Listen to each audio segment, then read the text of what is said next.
my father said that Pangong Lake was the most beautiful place he'd ever seen. I'm also looking forward to seeing the local people and chatting to them, understanding what their issues are. The issue of representation. Then of course there's the issue of China as well. I thought it would be better to do it on a motorcycle than in the car. Easier to talk to people, easier to stop and chat.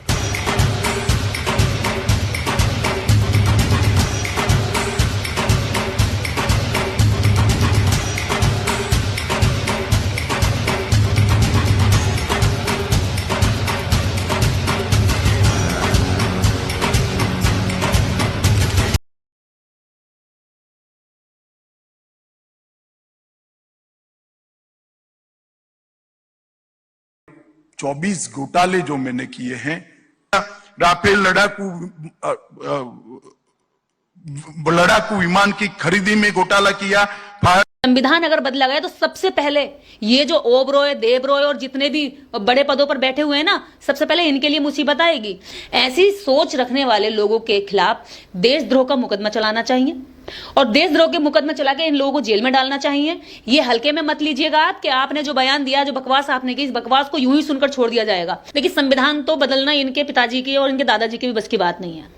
जब इनके दादा, परदादा, बाप दादाओं से लिखना बस की नहीं हुआ तो ये संविधान बदलेंगे? जिनके बाप दादा संविधान जब लिख कर ला रहे थे तो ब्रिटिश गवर्नमेंट ने वो संविधान इनके लिखे हुए कूड़े के ढेर में डाल दिए, कचरे में फेंक दिए। उसको कहा कि ये तो एकदम कबाड़ है, इससे कोई देश नहीं चल सकता। हम इस देश को कैसे छोड़कर जाएंगे जिन लोगों को संविधान लिखने तक की समझ नहीं है, जिन लोगों को लिखने का ये समझ नहीं कि संविधान में इतने सारे लोगों को कैसे चलाया जाता, कैसे संचालित किया जाएगा। जिस संविधान के लिखने में कहीं पे सब लोगों को अधिकार नहीं मिल रहा, समानता की बात नहीं है, तो ऐसे संविधान का क्या करना है? तो ऐसा संविधान का कचरे के ढेर में डाल दिया गया। ये संविधान लिखना चाहते हैं मनुस्मृति के आधार पर कि जो कमजोर है, गरीब है, वो गरीब ही रहे, जो ऊपर बैठा है वो ऊपर ही बैठा रहे और नीचे वाले को कभी भी बराबरी में आने का हक अधिकार न मिले। ऐसा संविधान लिखना चाहते हैं। कैसा संविधान लिखोगे? वो कचरा का ढेर कि एक पिता अपनी पुत्री का अगर रेप कर दे तो उसको सरस्वती कह करके पूजा करा दो। यदि एक इंद्र अगर किसी अहिल्या की भेष बदल करके रेप कर दे तो उसका पति उसको पत्थर की मूर्ति बना दे। ऐसा संविधान लिखोगे? ऐसे संविधान को आज विज्ञान के दौर में बिल्कुल नहीं माना जाएगा। जब आज से 75-76 वर्ष पहले आपके उस कबाड़ संविधान को कचरे में फेंक दिया गया, तो आप सोच रहे हैं कि आज आप संविधान बदल के उसकी आत्मा को मारकर, उसकी अच्छाइयों को मारकर आप अपनी बुराइयां स्थापित करेंगे? तो मुझे नहीं लगता कि इस देश की जनता आपको ये करने देगी। ये जो कान से पैदा हुए हैं, जो पसीने से पैदा हुए हैं, जो मुंह से पैदा हुए हैं, जो छींक से पैदा हुए हैं, जो खीर से पैदा हुए हैं, ये वो लोग हैं जो संविधान को बदलने की बात कर रहे हैं। जिनकी जो पैदाइश, जो प्रक्रिया है वो एक नेचुरल प्रक्रिया नहीं हुई है, जैसे संविधान के बदौलत सभी लोगों को अधिकार मिला हुआ है। यानी इन लोगों ने सोच रखा है कि हम एबनॉर्मल और अननेचुरल, जो जिस तरीके से हमारे धर्म ग्रंथों में लिखा गया है उसी तरह की हम पैदाइशी की बात करेंगे, उसी तरह के हम लोगों को अनर्गल बकवास करेंगे, लोगों को वर्गलाएंगे, भड़काएंगे। अगर आप इस देश के अंदर संविधान को बदलने की बात कर रहे हैं तो देश की जनता यदि आंदोलित हो गई और सड़कों पर आ गई तो विवेक देबरॉय कहां जाकर रुकेंगे, कहां जाकर छुपेंगे? यदि देश की जनता इस बात को कहने लगे कि आप इस देश में रहने के लायक नहीं, अगर आपको संविधान नहीं चाहिए, जिसको भारतीय संविधान पसंद नहीं है वो पाकिस्तान चला जाए, झोला उठाओ और पाकिस्तान चला जाओ भैया। इस देश में तुम्हें रहना अगर पसंद नहीं है, ये देश तो संविधान से चलेगा। देखिए, जो उन्होंने संविधान बदलने की बात की है बिल्कुल देशद्रोह की श्रेणी में आती है। जिस संविधान की बदौलत आप एक सम्मानित पद पर बैठे हुए हैं, आर्थिक सलाहकार होने का जो आपको पद मिला है ये संविधान की बदौलत मिला है, ना कि किसी आपको अन्य किसी बदौलत कि आप बहुत बड़े पिता की औलाद हैं या आप माइग्रेट बांग्लादेशी हैं इस वजह से मिला है। खुद विवेक देबरॉय, इनके पिताजी और इनके दादा माइग्रेट थे बांग्लादेश के। आज वो यहाँ पर संविधान की बदौलत एक अच्छे पद पर बैठे हैं। और ये पद ऐसे नहीं है कि सड़क छाप चलते फिरते किसी ने कुछ भी कह दिया। सड़क छाप कहते थे अभी तक लोग, छपरी टाइप के लोग कहते थे, जिनकी कोई योग्यता नहीं थी, कोई शिक्षा नहीं थी, वो कहते थे कि संविधान बदला जाएगा। 8वीं फेल लोग कहते थे। इन्होंने तो बिल्कुल, ये हम सोचते थे कि चलो 8वीं फेल लोग, इन्होंने संविधान पढ़ा नहीं है, जानकारी नहीं होगी, समझ नहीं होगी कि संविधान कितनी बड़ी पावर है, इसलिए ये बोल रहे हैं। लेकिन इन्होंने तो ये साबित कर दिया कि उन सड़क छाप के बराबर आ गए, बिल्कुल खड़े होकर आकर के कि संविधान को बदलना चाहिए। जब पिछले साल 2018 में संविधान की प्रतियां जलाई गई थी, पूरे देश भर के अंदर आंदोलन हुआ, पूरे देश भर के अंदर विरोध हुआ। क्या इस बात से इनको समझ में नहीं आया क्योंकि यदि भारत के अंदर संविधान नहीं होता तो कांग्रेस किसी भी भाजपा को या किसी भी अन्य पार्टी को, सपा को या बसपा को, जितनी भी देश के अंदर अन्य पार्टियां हैं, कांग्रेस किसी भी पार्टी को नहीं आने देती। क्यों आने देती? वो तो पहले से आजाद भारत से पहले से पार्टी रही है और उसके बाद में वही पार्टी बनती रहती। संविधान आया, लोकतंत्र आया, तभी तो आपकी बीजेपी को भी मौका मिला, तभी तो और पार्टियों का भी मौका है, तभी तो प्रत्येक नागरिक को ये अवसर रहता है, ये उम्मीद रहती है कि मैं भी नेता बन सकता हूं, मैं भी पार्टी बना सकता हूं, मैं भी राज कर सकता हूं और मैं भी गवर्नमेंट सर्वेंट बन सकता हूं, मैं भी नौकरी पा सकता हूं। और रही बात उन लोगों के लिए जो कानों में रुई डाल के, तेल डाल के, ठूस के सोए पड़े हैं ना, कानों को बंद करके, उनके लिए बता दें जिनको रिजर्वेशन, जिनको संविधान से समानता का अधिकार, जिनको पानी पीने का अधिकार, जिनको नौकरी करने का अधिकार, सबसे ज्यादा वो लोग, इस देश के करोड़ों लोग जो धार्मिक रूप से पहले सताए गए थे, जिन पर धर्म राज करता था, धर्म शासन करता था, आज उन लोगों की स्थिति अगर सुधरी है तो धर्म को हटाकर संविधान स्थापित किया, तब उनकी स्थिति में सुधार आया। वो लोग जो घास खोदते थे, वो लोग जो भैंस पालन करते थे, उनको कहा जाता कि अरे अहीर का बच्चा क्या यहां देश चलाएगा।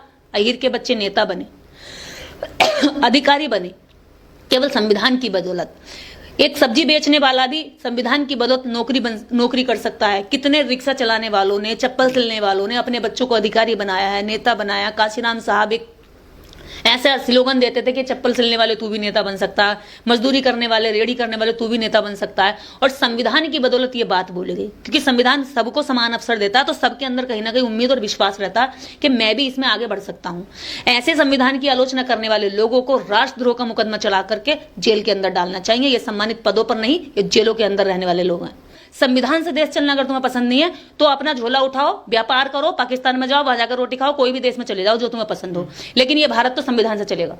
आप पाकिस्तान के लिए क्यों बोलते हैं? दुनिया में बहुत सारे देश वो पाकिस्तान बड़ा प्रिय है ना उनको। पाकिस्तानी तो कहते हैं वो, क्योंकि हिंदुस्तान, पाकिस्तान, इसी के अलावा तो उनके पास कुछ शब्द नहीं है, क्योंकि उन्हें तो सबसे पहले जो दिमाग में आता, अपना भारत भी नहीं आता, पाकिस्तान आता है। तो भैया तुम वहीं चले जाओ और वहां जाकर के आराम से अपनी बहन बेटियों के साथ, उनका जो रिलेशन तुमने मुगलों के साथ किया था, वो पुराना रिश्ता भी मजबूत हो जाएगा। और उसके बाद में जो तुम इस देश के अंदर बार बार संविधान बदलने की बात करते हो, वो संविधान में बदलने की बात करनी नहीं पड़ेगी, वहां जाकर के तुम अपने मनमानी कर लेना। लेकिन बहुत सारे संविधान में जो है संशोधन हो चुके हैं, बदलाव हो चुके हैं। कुछ लोग ये भी कहते हैं कि संविधान तो बदला जा चुका है, सिर्फ जिल्द रह गई है। ये इस तरह से कहकर, मैं बता दूं आप लोगों को, इस तरह से कहकर वो पूरी तरीके से उसको बदल देंगे। इस तरह से कहकर क्या है कि लोगों को गुस्सा शांत करते हैं, ये शांत करते हैं कि ये समझे कि अरे अब तो बदल चुका, अब हो ही क्या सकता है, यानी कि सरेंडर कर जाएं। लोग लड़ना छोड़ दें, लोग इनके सामना करना छोड़ दें, लोग बात कहना छोड़ दें, लोग अपनी बात रखना छोड़ दें, यानी कि उनके मन में ये संतावना आ जाए, ये हिम्मत आ जाए कि हम अब कुछ भी कर लें, क्योंकि समाज तो इस बात को ये सोचकर बैठ गया है कि भाई संविधान तो बदला जा चुका है, अब हमारे करने से होगा भी क्या। ये सोच इस देश के नागरिकों के लिए सबसे घातक है, सबसे खतरनाक सिद्ध होगी। और अगर कोई व्यक्ति ये समाज में जाकर के कह रहा है तो वो समाज को गुमराह कर रहा है, उसकी सोच को कमजोर कर रहा है, उसके लड़ने की शक्ति को तोड़ रहा है। तो लड़ने की जो क्षमता समाज के बीच में है, वो लड़ने की क्षमता तोड़ने के लिए बात कही जाती है कि रिजर्वेशन खत्म हो गया, यह बात की जाती है कि संविधान खत्म हो गया। अरे भैया ये खत्म हुआ नहीं है, कर देंगे ये कह करके कि ये खत्म हो चुका है, अब करना क्या है तुम्हें लड़कर। तो तुम्हें लड़ने से रोक रहे हैं, तुम्हें आगे बढ़ने से रोक रहे हैं, तुम्हें सामना करने से रोक रहे हैं, तुम्हें यह पूछने से रोक रहे हैं कि तुम्हारी बाप में कैसे दम हिम्मत हो गई कि तुम संविधान बदल दोगे। अगर किसी के अंदर संविधान बदलने की क्षमता है तो पहले वो संविधान लिखने वाले के बराबर योग्यता लेकर आए, तब वो बदल सकता है। लेकिन संविधान लिखने वाले के बराबर योग्यता ना इनके पास पहले थी, इनके पुरखों के पास, आज उनकी औलादों के पास भी नहीं है। इसलिए वो बार बार इस तरह की बकवास करके संविधान में छेड़छाड़ करने की कोशिश करते हैं। संविधान में छेड़छाड़ की कोशिश आपको पता होगा, 2 अप्रैल 2018 का आंदोलन, SC/ST एक्ट में छेड़छाड़ करने की कोशिश की थी, ठीक है। उस एक्ट में जब छेड़छाड़ करने की कोशिश की तो ये याद दिला दें इनको हम कि 2018 में 2 अप्रैल को पूरे देश के अंदर लगभग 12 लोग तो मारे गए और पूरे देश की सड़कें नीली हुई पड़ी थी। पूरे देश के अंदर इस देश का बहुजन सड़कों पर उतरा हुआ था। रेलवे ट्रैक जाम थे, सड़कें जाम थी, हाईवे जाम थे, लोगों की दुकानें बंद थी, मार्केट सारे बंद थे, केवल इसलिए कि हमें स्वाभिमान का जीवन चाहिए। और उस स्वाभिमान के जीवन पर जब जब आंच आएगी तब तब ये समाज सड़कों पर आकर के इनको इनकी हैसियत भी दिखाना जानता है। श्रीमान बंटा धार ने इसका जवाब देना चाहिए। कपिल लड़ाकू विमान की खरीदी में घोटाला किया, फायर प्रॉन सबमरीन का घोटाला किया, मंदिर कलेक्शन का घोटाला किया और वॉक्सवैगन इक्विटी का घोटाला किया। भाई जरा अपने गिरेबान में जाकर देखो, और ये नाम दिए हैं वो 24 घोटालों को आपने मध्य प्रदेश की जनता को और देश की जनता को जवाब देना है। मित्रों, मोदी जी के नेतृत्व में आज भारत कई क्षेत्रों में नंबर 1 पर पहुंचा है। जब जब आपको शासन मिला, घोटाले के अलावे आपने कुछ नहीं किया। राफेल लड़ाकू विमान की खरीदी में घोटाला किया, फायर प्रॉन सबमरीन का घोटाला किया, मंदिर कलेक्शन का घोटाला किया। 24 घोटाले जो मैंने किए हैं, नाम दिए हैं, वो 24 घोटालों को आपने मध्य प्रदेश की जनता को और देश की जनता को जवाब देना है। मित्रों, मोदी जी के नेतृत्व में आज भारत कई क्षेत्रों में नंबर 1 पर पहुंचा है।